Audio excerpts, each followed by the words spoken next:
O assunto de hoje é ombro. Quem já não teve uma dor no ombro ou algum tipo de limitação aos movimentos? O ombro é uma estrutura extremamente complexa, como vocês vão poder acompanhar hoje aqui no programa. E tem várias patologias envolvendo o ombro. Tendinite, bursite, problemas com o músculo ou tendões, que a gente chama de rotador do manguito ou manguito rotador. Tem as luxações, tem as instabilidades, muitas patologias envolvendo o ombro. E o importante é que nem sempre que você tem uma dor no ombro ou uma limitação, significa que está com uma bursite. Então, convido você a continuar conosco, nós vamos para um intervalo rápido e já volto aqui com o Dr. Rodrigo, que é ortopedista e especialista em ombro. Volto em um minutinho.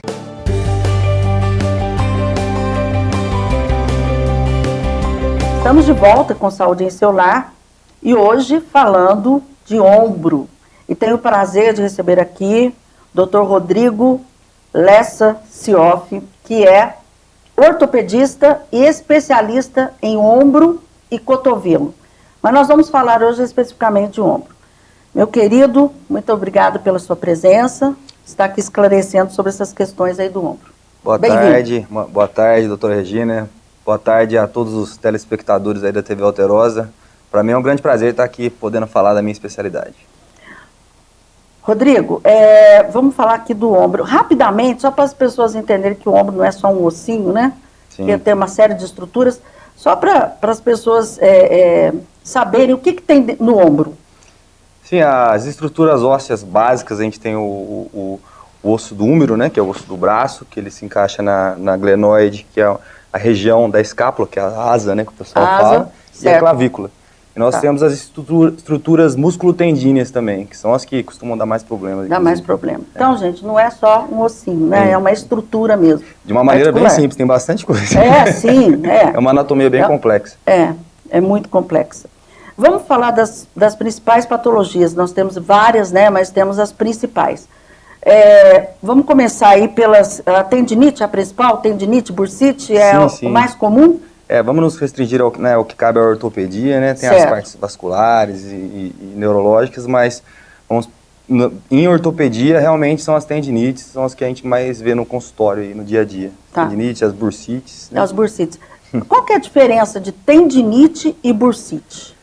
É a estrutura anatômica que é afetada no caso, né? Tá. Quando a gente fala o prefixo do it, a gente tem processo inflamatório, né? Quando ele acomete os tendões, que são as estruturas que fazem os movimentos, são os prolongamentos dos músculos, a gente tem a tendinite, né?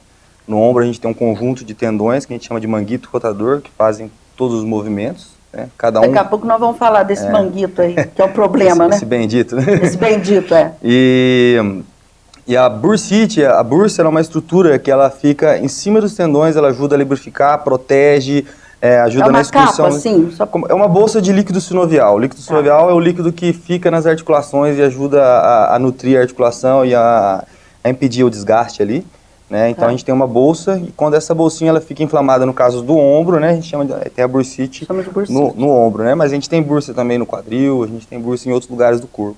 Tá. Protege a região dos tendões e proeminências ósseas. Tá. Existe diferença assim de sintomas de uma bursite para uma tendinite ou quais são os sintomas e qual que é a diferença básica? São diferenças sutis ao exame físico, entendeu? Na verdade o profissional tem que fazer essa diferenciação e a gente tem os exames complementares que nos ajudam a chegar ao diagnóstico correto, né? Mas a bursa, ela não faz movimento, mas ela fica muito próxima ao tendão ali. Então, muitas vezes é difícil você diferenciar se trata-se de uma bursite ou de uma tendinite. Tá, mas o que a pessoa sente? Basicamente dor, para movimentar o ombro, às vezes, mesmo em repouso, né? Dor no ombro é muito comum doer à noite, a pessoa vai deitar, que a gente relaxa a musculatura e os braços, eles são órgãos pendulares, né? E o ombro fica em tensão mesmo. Fica o tempo todo tenso na região ali. Quando a gente vai descansar à noite, a gente relaxa traciona esses tendões aí internos aí do ombro e acaba sentindo mais dor. Então, quer dizer que dói aos movimentos e dói também no repouso. No repouso, dependendo da posição também, o braço alto, o paciente precisa trabalhar muito com o braço alto. Pentear o cabelo, às vezes. Sim, o pessoal o paciente ele começa a perder força, né, para alguns movimentos e perder amplitude. Ele nota que o braço não chega mais onde chegava antes, né? Tá. Ou perde força também vai pegar alguma coisa no chão, não consegue levantar mais. Às vezes, dependendo do grau da lesão, ele não consegue nem levantar mais o braço. Rodrigo, isso vem assim, evoluindo ou é uma coisa aguda? Ou é algo que vem Existem os casos agudos e existem os casos que são crônicos. Na nossa prática clínica é mais comum a gente ver os crônicos, né? Que a pessoa vai deixando, vai levando, começa a ter uma alteração biomecânica e com o tempo, a hora que o paciente não aguenta mais de dor, ele vai procurar o médico. E aí, tem jeito? Tem jeito, sempre tem. Sempre Deus, tem, né? Jeito de melhorar, com certeza. Tem jeito. E o tratamento é o quê? É medicamento, é infiltração? O que hoje é mais preconizado? Depende de cada caso. Quando o caso é mais inflamatório, a gente não tem uma lesão anatômica, a gente sempre deve começar com um tratamento conservador, né? Que a gente parte de medicação, né? A gente usa medicação, orientações para casa, orientação quanto à posição, o que deve, o que não deve fazer. E existem as infiltrações também. Sim. E muito importante, uma coisa que eu friso bastante com os meus pacientes, é o trabalho de fisioterapia. Importante. Fisioterapia e ortopedia tem que andar lado a lado. E a fisioterapia tem que ter uma indicação também, uma orientação no sentido, né, Rodrigo? Sim, porque sim. Dependendo da fisioterapia, se não for orientada, piora. Exatamente. Você, na verdade, passa no médico, no especialista, ele vai fazer o diagnóstico correto e vai encaminhar para o colega fisioterapeuta com o diagnóstico correto para ele fazer o tratamento, né? Muitas vezes você consegue fazer o diagnóstico no consultório, né? Sim. Sem precisar fazer exames de imagem e tal. Gente, o exame físico é soberano, né? A gente fala isso também, assim, o exame físico é soberano. Às vezes a gente não pode tratar só exame de imagem, né? O exame de imagem ele é complementar. A gente trata o paciente. Tem aquele paciente que ele pode ter uma lesão interarticular, algum problema interarticular, mas que ele se queixa muito mais de uma dor aqui no elevador da escápula, alguma tensão, e se confunde essas dores. A gente tem que saber diferenciar cada um e tratar cada uma especificamente como se deve, né? E o tal do manguito rotador, o que é o fim disso? Porque hoje em dia as pessoas, eu estou com problema no manguito, já até aprenderam o nome, já aprenderam o nome já. O manguito rotador é um músculo? Na verdade é um conjunto de tendões, né? Os tendões, que são os prolongamentos dos músculos, como eu disse aqui, eles envolvem o ombro. Então a gente tem um que vai levantar o braço, que é o supraespinal, um que vai girar para dentro, outro que vai girar para fora, e eles envolvem, né, todo o osso do ombro, que é o osso do braço, para fazer esses movimentos. Certo. E eles são o local no ombro de grande parte das lesões. Então por isso que o pessoal acaba conhecendo bastante, porque ele envolve os diagnósticos. As tendinites muitas vezes pegam eles, e as lesões mesmo, eles rompem, eles estouram. Ruptura mesmo. Ruptura mesmo de tendão. Mas essa ruptura não é só traumática. Não. Ela pode ser... Às vezes uma tendinite que não foi tratada, ela desenvolve como uma tendinose, onde há uma desorganização das fibras, e com o tempo vai soltando as fibras, né? Então, como a gente está falando vai desgastando. Ele solta. Imagina uma analogia que a gente usa, a gente fala, imagina um cabo de embreagem no carro, começa a estourar. Vai saindo os fiozinhos, isso, e começa a estourar. Uma hora para, né? E existem os casos traumáticos, existem aqueles casos que eles são, quando há, por exemplo, um paciente que já tem um problema no tendão, o tendão está enfraquecido, toma um tombo com o braço esticado, é bem comum até, depois perde o movimento. E a ruptura do manguito, ela é um tratamento conservador ou é cirúrgico? Quando se fala em ruptura, dá essa impressão que tem que fazer cirurgia, ou nem sempre? Existem as rupturas parciais e existem as totais. Tá? Então, a gente sempre, é muito importante a gente a gente tratar cada paciente individualmente, porque tem aquele paciente que pode ter uma ruptura de manguito, mas é um paciente com uma baixa demanda, que não precisa muito, né, é um paciente de mais idade, por exemplo, que você tem que pesar se vale a pena a cirurgia ou não, se você consegue controlar a dor e os sintomas. Por isso que a gente não pode bater, não, toda lesão é cirúrgica. A gente tende às lesões completas, é uma tendência a operar mais, né? Porque elas tendem a evoluir. Como o músculo ele continua em contração, uma lesão pequena ela pode se transformar numa lesão grande, né? Então, as lesões completas do manguito rotador em pacientes que eles têm a condição de estar operando, em grande parte dos casos acabam virando cirurgia. As parciais, nem sempre. As Nem parciais, imagina que o tendão ele não chegou a completar a lesão, mas o paciente sente bastante dor. Você tem que trabalhar o fortalecimento dos demais tendões. Como eu disse, não é só um, né? É um conjunto. São conjunto. Então, Tá. ele pode ser rompido qualquer um desses, né? E a gente tem os demais tendões para a gente fortalecer. Rodrigo, nós vamos falar um pouquinho dos sintomas, né? O que as pessoas sentem, se é exatamente como a tendinite, tal, mas nós vamos ter que ir para o intervalo rapidinho. Claro. E eu queria convidar você a seguir pelo canal do YouTube. Lembrando que, simultaneamente, quando passa na TV Alterosa, nós estamos também no Facebook e no YouTube. Se inscrevam lá, participem, façam suas sugestões, porque o que nós queremos realmente é fazer diferença na sua vida. Até daqui a pouquinho que a gente volta em 1 minutinho.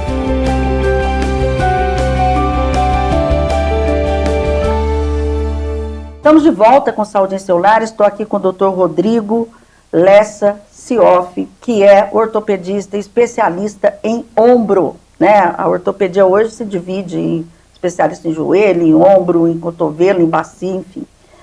A medicina só vai evoluindo, né, Rodrigo? Sim, com certeza. Nós falamos no outro bloco sobre a questão da ruptura do manguito rotador. Sim. O que a pessoa sente? Dor é o principal sintoma. Dor, mas Dor. Qual que é a diferença da... Existe com a tendinite ou não? Muitas vezes elas se confundem, muitas vezes você não consegue, mas a lesão, principalmente quando é uma lesão completa, ela vem acompanhada da perda de força, né? Porque ele perde um pouco e muitas vezes o movimento também fica restrito. Chega até a perder tudo. Sim, perde bastante. A gente tem um sinal que o paciente não consegue levantar mesmo o braço, às vezes ele começa a perder a rotação interna também. Então, como a gente disse do exame físico, é ali que a gente vai poder fazer essas diferenciações. Mas para você bater o martelo no exame físico, são casos, só aqueles casos mais graves que você consegue reparar, não, isso aqui com certeza é uma lesão. Tá. Mas geralmente o exame complementar é importante. É importante para você direcionar o tratamento, isso, né, Rodrigo? E é importantíssimo fazer o diagnóstico correto, né? Sim. Porque os pacientes, eles muitas vezes não sabem nem que existe a especialidade, né? Exato. Vai levando, não sabe muito bem como tratar. Aliás, eu quero aqui fazer um alerta, aproveitar, Rodrigo, eu sempre faço. Olha, cada caso é um caso, não tome medicamento do seu vizinho. Isso. Pelo amor de Deus, gente. A sua cirurgia não é igual ao do vizinho também? Sua cirurgia não é igual ao do vizinho, seu sintoma não é igual ao do... Pelo amor, eu peço às pessoas, porque tomou isso, foi bom, tomou aí, de repente chega num caso mais grave, até em cirurgia. Isso. Agora, quando você tem que fazer a cirurgia da ruptura, é artroscopia? Você não faz mais aquela cirurgia aberta? Existe a cirurgia aberta, né? Mas hoje, com a evolução, né, da medicina, as cirurgias estão cada vez mais minimamente invasivas, né? Você tem que resolver o caso sem você precisar fazer grandes cortes, né? A cirurgia do ombro, especificamente, ela ficou muito estigmatizada. O povo achava, é muito limitante, cortava muito. Antigamente, o paciente ficava com muitas limitações. Hoje em dia está bem diferente. Tá. Hoje em dia, a gente faz a cirurgia num dia, sai no outro. Até a recuperação é um tempo prolongado. Mas tempo de internação, a gente gasta um dia só, faz um dia, sai no outro. Na grande maioria dos casos, e a gente consegue resolver pela videoartroscopia, explicando o que é, né? Uma técnica que a gente usa uma câmera, a gente faz um furinho, coloca uma câmera e opera o ombro sem precisar fazer grandes cortes, apenas com furinhos.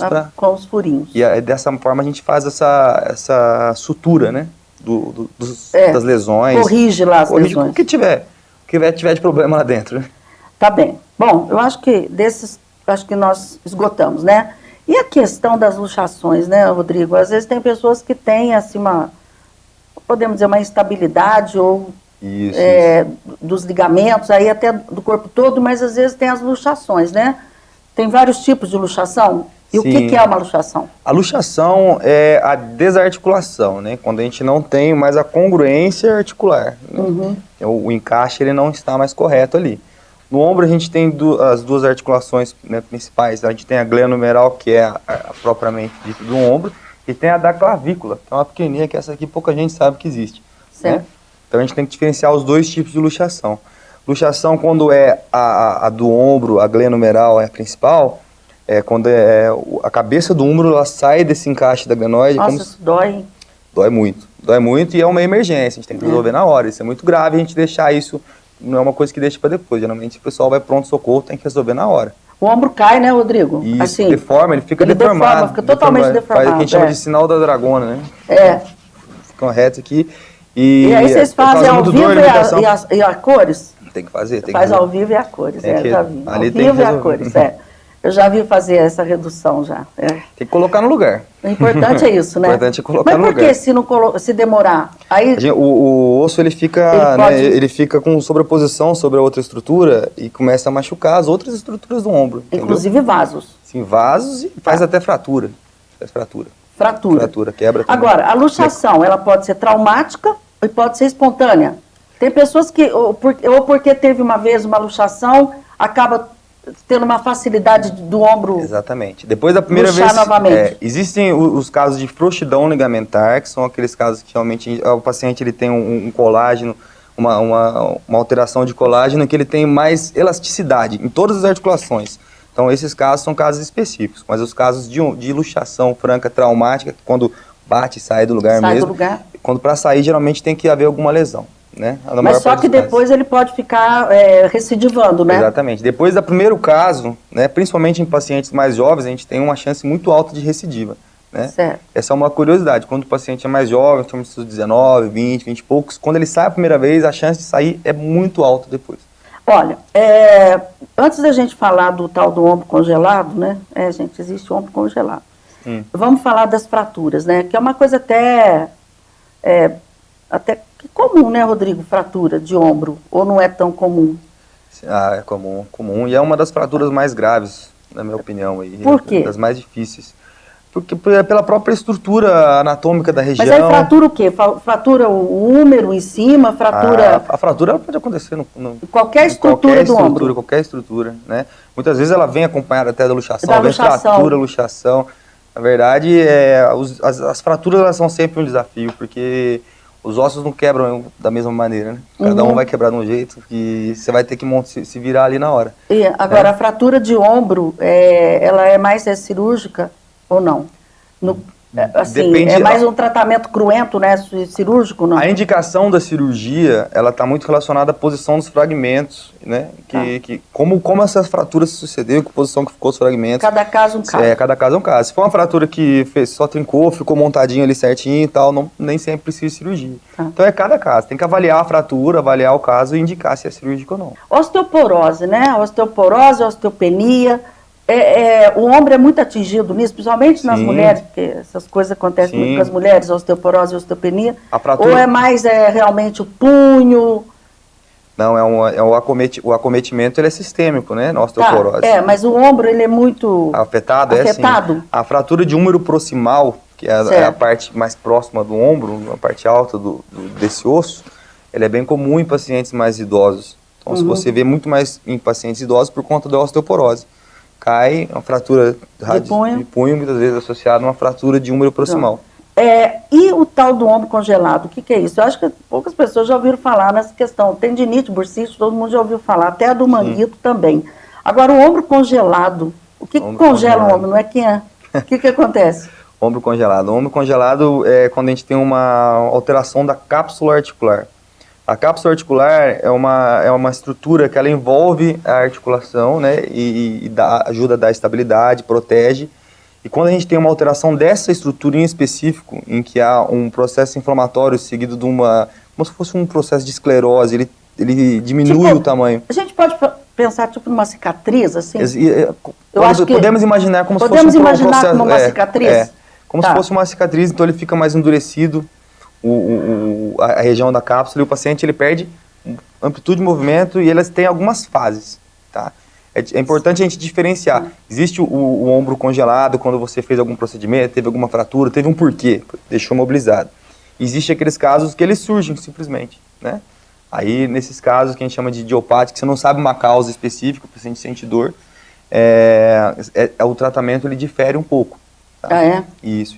Porque a tendência do ombro congelado, quando ele é idiopático, quando ele aparece sem ter uma causa específica, com o tempo ele ele vai se curar com o tempo. Você precisa fazer um acompanhamento, fazer o tratamento para que o paciente não sinta dor, algumas infiltrações quando há necessidade, fisioterapia. E a gente sabe que tem a curva, né? E tem os momentos da doença, uma fase que ela é mais dolorida, que está bem inflamada a cápsula, seguido de uma fase que fica como se fosse uma couraça ali, que é a cicatriz, por exemplo, que você citou. Agora, e então, depois ele solta. Mas isso tem cura? Tem cura. A pessoa consegue ficar normal depois? Consegue ficar normal. É uma patologia que assusta bastante as pessoas, mas quando elas estão bem orientadas... Porque deve dar uma limitação importante, né, Rodrigo? Limitação e bastante dor. Bastante dor. É um paciente que a gente tem que acompanhar de perto, porque é um paciente que dá trabalho. Quando é assim, é idiopático, né, quer dizer que a gente não sabe a causa, atinge mais homens ou mulheres? Mais mulheres. Ah, eu sabia. Eu perguntei por perguntar, mas eu sabia. Mais mulheres. É impressionante. Deve ter relação com hormônio e tal. Olha, gente, existem alguns casos que... É complicado nossa vida. Paciente com um diabetes controlado, parece também. E pode ter alguma relação com doenças metabólicas? Sim, metabólicas. Alterações clínicas podem levar também. Tá. Eu acho que nós falamos dos principais, né? Sim, falamos dos principais. Tem mais alguma colocação que você queira fazer? Alguma dica? Como é que eu faço para prevenir, Rodrigo, as tendinites, as bursites, os rotadores da vida? O que eu faço? Tem alguma dica que você pode dar para a gente, para os nossos telespectadores, para encerrar o programa? Fortalecimento. Atividade física. Atividade física é fundamental, né? A gente tem que ter cuidado muito com a posição do ombro. Uma posição ruim para o ombro é o ombro, a gente fala que é acima de 90 graus, ficar com o braço, o paciente que trabalha muito com o braço alto, tem que tomar cuidado. Pintor, professores, alguns que trabalham em fábrica, eletricista.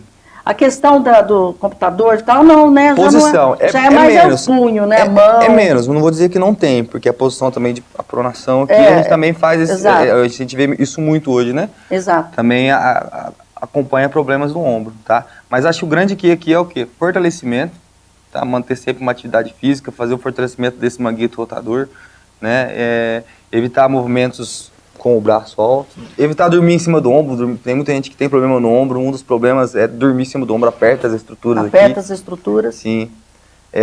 E diagnóstico correto, né? Dor no ombro não é bursite para todo mundo, né? Então, você viu, só o pouco que a gente conversou aqui, você vê que tem várias estruturas que podem ser alteradas. Nós nem falamos da metade do que tem, né? Se a gente entrar muito em detalhes aqui também, fica complexo para entender, porque existem pequenas lesões que elas são de acordo com a anatomia lá dentro. Certo. Então, mas acho que o principal aqui, acho que o pessoal entender em casa, a gente falou. Gente, atividade física, né? É bom para tudo, para não morrer infartado, para não ter problema de ombro e tudo mais. E reparou que não está conseguindo pentear o cabelo, né? As mulheres com o sutiã aqui atrás, né? Vai desabotar o sutiã, não está conseguindo mais. Então, é para ficar atento aí que algum problema está atingindo o manguito rotador. Olha, muito obrigada, que Deus aí ilumine o seu caminho, o seu trabalho. Amém. Continue cuidando aí dos ombros e cotovelos, né? E vamos em frente, tá? Muito obrigado. Eu que agradeço. Obrigado pelo convite e obrigado a todos que estão nos acompanhando aqui pela TV Alterosa. A você quero agradecer o carinho da audiência e contamos com você na próxima semana. Novo tema, mais informações, porque o que nós queremos é fazer diferença na sua vida e, se Deus quiser, vamos fazer. Até a próxima semana, claro, se assim Ele permitir. Até lá.